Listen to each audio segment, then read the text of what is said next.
Good morning. I'm Harley Schlanger from the LaRouche Organization with your daily video update for October 13th, 2022. Yesterday, I included in my report the article in The Economist magazine, their special report actually, titled A New Order, in which they acknowledged what we have been virtually alone in reporting over the recent months, that the push for war against Russia and China is the result of an effort to save the collapsing global financial system, what The Economist correctly labeled the, quote, liberal world order, unquote. And they attacked China in particular as undermining this world order, but also referred to Russia as playing a brazen role in demeaning the efforts to keep this order together. And in particular, they attacked Russia and China for not accepting the West's attacks on Iraq, Afghanistan, and Libya as necessary to preserve the world order. Well, of course, the Russians and Chinese don't support those attacks, and many other nations in the world also don't think military strikes against countries with different views are acceptable.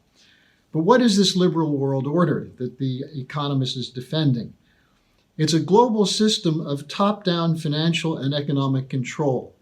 The now discredited idea from the World Economic Forum, from Klaus Schwab, from King Charles, called the Great Reset. Now, this idea starts with the conception that the interests of global corporate cartels take precedence over the needs of the population of sovereign nation states. They argue that only one model is acceptable, the British model, which is now the Anglo-American model of corporate financial empire. This is the model that the American Revolution was fought against in the 18th century. And it's been updated and continued even after the collapse of the British military dominance, with the power of the City of London dictating policies to nations.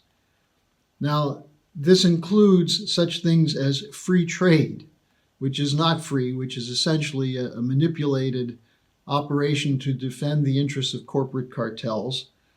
It's a no regulation or a deregulated system so that the most powerful entities with the most money can do whatever they want and squeeze everyone else out of existence. It includes privatization. It includes degrading and dismantling of efficient energy systems and replacement of them with inefficient, costly alternative subsistence models, zero carbon energy, the so-called Green New Deal, which is intimately connected with the Great Reset through its leading sponsors such as King Charles, BlackRock, Klaus Schwab, and others. A major part of this is the deindustrialization of the so-called advanced sector and a global depopulation, a Malthusian policy that will be enforced by what they're calling global NATO, what Liz Truss called in her UN General Assembly address, economic NATO. That is, the military forces will be deployed against any nation which refuses to go along with this, refuses to surrender their sovereignty, even against Russia and China, as we see in the NATO commitment to continue the war in Ukraine. Now, in the meantime, we're seeing the system collapse. The International Monetary Fund released a report yesterday which said, quote, "the worst is yet to come," unquote. And they quoted the IMF chief economist who said 2023 will be a painful year. There will be a lot of economic pain. And that's what's being inflicted now on the populations of the whole world, including increasingly on those populations in the so-called advanced sector in the north. Now, one indication of the intent to continue this policy was the awarding by the Nobel Economic Prize Committee of their 2022 award to former U.S. Federal Reserve Chairman Ben Bernanke.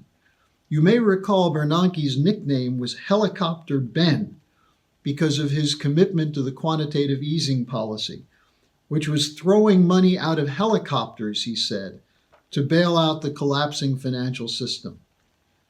Well, the evil idiocy of this policy can be seen today in the absurd debate going on in the United Kingdom over the Truss mini budget policy, which has completely destabilized the already weak financial and economic system of the United Kingdom. They're alternating between quantitative easing, which is flood of money, and quantitative tightening, which is withdrawing that money from the system. On the one side, you have quantitative easing, where money is made available to banks to lend to their corporate and other customers to prevent chain reaction bankruptcies. And this includes especially, it's related to financial innovations such as derivatives, credit default swaps, and so on. And the alternative is quantitative tightening, supposedly to stop inflation. Well, when you accelerate the gas and then slam on the brakes, you're creating both inflation and physical economic collapse. The Bank of England announced they're going to continue, at least for a couple of days, the emergency purchase of government bonds. But yesterday they issued this warning. This is from the Bank of England. Quote, "Dysfunction in this market and the prospect of self-reinforcing fire sale dynamics pose a material risk to UK financial stability," unquote. Well, of course it does. But the concern is not so much with financial stability, but with the effects that's having on the population. You can see the concern at the highest levels related to the situation faced by populations. This is not some arcane debate between academic theorists. It's a life and death situation for increasing numbers of people. We're seeing a growing revolt in the United Kingdom with a potential strike wave, with anger in the population. We see it growing in Europe as well. We see election results throwing existing parties out and searching for some kind of alternative. Now, the alternative exists. There's the emergence in the world of a new financial architecture centered around such institutions as the BRICS, the Brazil, Russia, India, China, South Africa alliance, the BRICS Bank, the Shanghai Cooperation Organization, the African Union, and so on. And what do these institutions have in common? Russia and China are at the center of creating a new financial architecture. This is what the Economist magazine acknowledged, that Biden and NATO are going to keep the war going and possibly launch a war against China over Taiwan to protect a collapsing financial system. It has nothing to do with sovereignty for the people of Ukraine and defense of the freedom of Ukrainians. If they were really concerned about the Ukrainian population, they would pull the International Monetary Fund out of Ukraine, because the IMF has imposed more hardship on the Ukrainian people than anyone else. Instead, they're insisting that Ukraine double down with IMF austerity policies. Now, that's what this whole fight is about.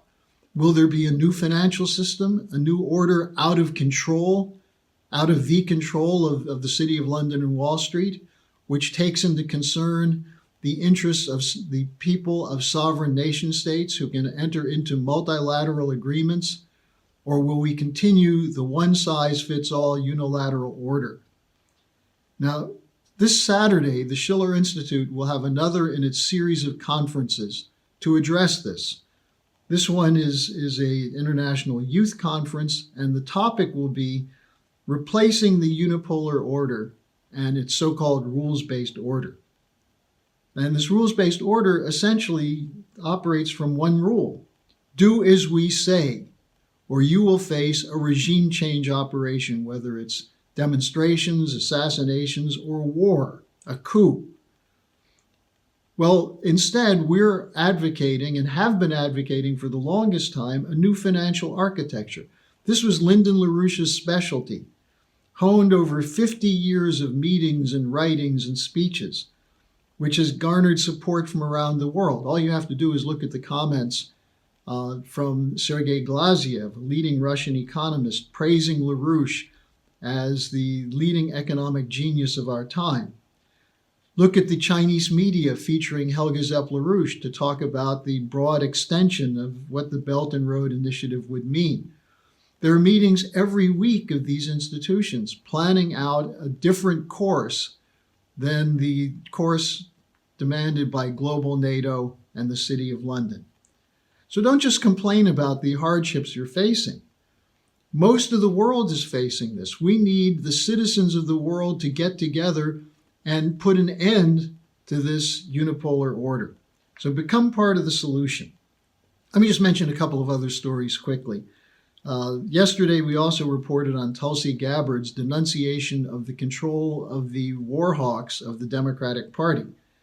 And she discussed the fact that you need independent action outside of that party. Now, the point is, both parties support the war. The votes in the Congress for funding the Ukraine war against Russia have been virtually unanimous. Well, there is an alternative, and this is maybe what Gabbard is pointing to. Diane Sare is an independent LaRouche candidate for U.S. Senate in New York. She's running against one of Biden's leading proponents in the Senate, Charles Schumer, who's a war hawk, typical corrupt Democrat controlled by Wall Street. There's going to be a debate on October 30th. Diane is one of 3 candidates in this race, and Schumer's trying to keep her out. We need people to insist that Diane Sare be included in that October 30th debate. How can Schumer claim to be supporting democracy, as he does all the time, when he's not just excluding Sare, who is put on the ballot by over 60,000 citizens who signed her petitions, but he's including the funding of a Ukraine military security institution called the Committee to Combat Disinformation, which is putting its opponents, which are opponents of the NATO war, on a hit list. A hit list, including Diane Sare and a number of Americans. So Diane will be a headline speaker at the Saturday, October 15th International Schiller Youth Conference, and you can register for it at the bottom of the description section of our update today.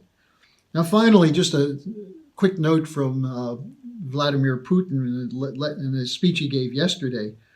He offered energy-starved European Union nations access to Russian gas supplies. He said that if they want gas, open the remaining operational line of the Nord Stream 2 instead of blowing it up.